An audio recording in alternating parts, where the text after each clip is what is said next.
রাধে রাধে বন্ধুরা, পূজা স্পিরিচুয়াল ওয়ার্ল্ডে সবাইকে আরও একবার নতুন ভিডিওতে স্বাগত। আশা করছি সকলে রাধা মাধবীর কৃপায় ভালো আছো। কাল হনুমান জয়ন্তী, তো সেটা নিয়েই আজকে একটু কথা বলবো।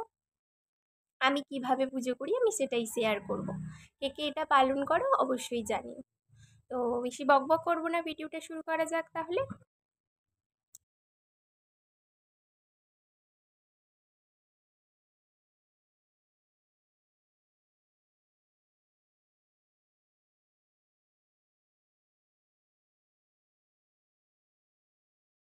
হনুমান জয়ন্তীর দিনেই কেন আমরা হনুমান জয়ন্তী শুধু পুজো করব? ওই দিনকারেই কেন পুজো করব? বাকি দিনগুলো কেন পুজো করব না? ওনার অবশ্যই করব, করা উচিত, রেগুলার করা উচিত। তো আমরা তো সবাই জানি যে মহাদেবের একাদশতম রুদ্র অবতার হচ্ছেন এই হনুমানজি। তো এনাকে পুজো করলে জীবনের সমস্ত বাধা বিপত্তি ধীরে ধীরে কমতে থাকে, অনেক বিপদ থেকেই আমরা রক্ষা পাই। তো আমি যেভাবে পুজো করি আমি সেটাই শেয়ার করি তোমাদের সাথে। সর্বপ্রথম ওই দিনকারে, তার আগে আমি একটু কথা বলি যে অনেকে বলে যে অনেকের কাছে আমি শুনেছি যে মেয়েদের টাচ করতে নেই, হনুমানজিকে মেয়েদের টাচ করতে নেই, ইনি বাল ব্রহ্মচারী, সেই জন্য অনেকে অনেক রকম কথা বলে। তো সবার কথায় কান দিও না। পুজো করতে ইচ্ছা করলে পুজো অবশ্যই করবে। ভগবান, তুমি ভগবানকেও যখন ডাকো সেটা তার ভক্তের মনটাই দেখে। তুমি যে দেবদেবীরই পুজো করো না কেন, সে তার ভক্তের মনটাই দেখে, আর অন্য কিছু দেখে না। কোনো তামঝামেরও প্রয়োজন হয় না, খুব সাধারণভাবে সাদামাটাভাবে পুজো করা যায়, কোনো তামঝামের প্রয়োজন হয় না। তো যখন হনুমানজিকে পুজো করবে কাল, সর্বপ্রথম ওনাকে জন্মদিনের অনেক অনেক শুভেচ্ছা বার্তা দিও, অনেক অনেক শুভকামনা জানাবে। ওনাকে পুজো করার আগে শ্রী রামচন্দ্রের নাম অবশ্যই স্মরণ করবে, ওনার নাম অবশ্যই আগে ওনার সামনে নেবে।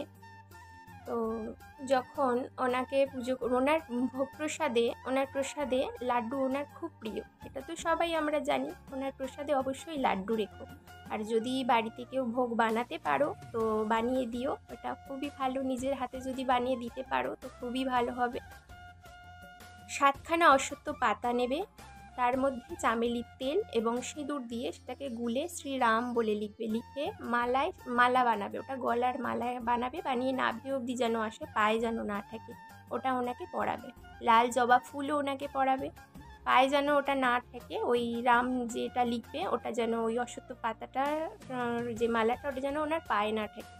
এটার ফলে কি হয়, শনির যে 7.5 মানুষের ওপর চলে, কিছু যখন চলে তখন ওটার প্রভাবটা একটু কমতে শুরু করে। তো প্রভাবটা একটু কমে। লাল লাল ফুল ওনাকে দেবে, চামেলির তেল আর সিঁদুর ওনাকে অর্পণ করলে অনেকের ঋণের বোঝা প্রচুর থাকে, তো সেটা ধীরে ধীরে কমতে থাকে, বোঝা গেল? আর মাটির, আমরা যেমন প্রদীপ বানাই তেমন আটার প্রদীপ বানাবে, 5টা মুখওয়ালা আটার প্রদীপ বানাবে, বানিয়ে ওটা ওনার সামনে প্রজ্বলিত করবে, ধূপ দেবে।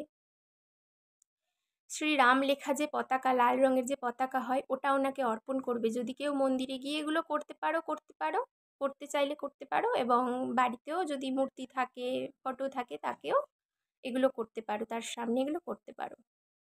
ব্যাস এই কটা, বেশি কিছু করার দরকার নেই, বেশি কোনো তামঝামের প্রয়োজন নেই। আর শেষে অবশ্যই হনুমান চালিসাটা পাঠ করো, যারা পড়তে পারো না তারা অবশ্যই শুনবে, এটা কোনো সাউন্ড সিস্টেমে চালিয়ে দিয়ে এটা শুনবে, অবশ্যই যেন শ্রুতি মধুর হয় শুনতে। দুমদাম এক একটা মিউজিক বাজে, তো ওগুলো ভালো না, তো শুনতে ভালো লাগবে সেরকম চালিয়ে দিয়ে শুনবে। আর শেষে ওনার কাছে যদি কোনো ভুল ত্রুটি হয়ে থাকে ক্ষমা প্রার্থনা চাইবে, আর মনস্কামনাটা অবশ্যই তার সামনে বলো। দেখো, এটা করে আমি এইভাবেই করি, আমি আমারটা শেয়ার করলাম। কে কীভাবে করো এটা বলতে পারো কমেন্টে। আজকের ভিডিওটা এইটুকু, দেখা হচ্ছে পরের কোনো ভিডিওতে। রাধে রাধে।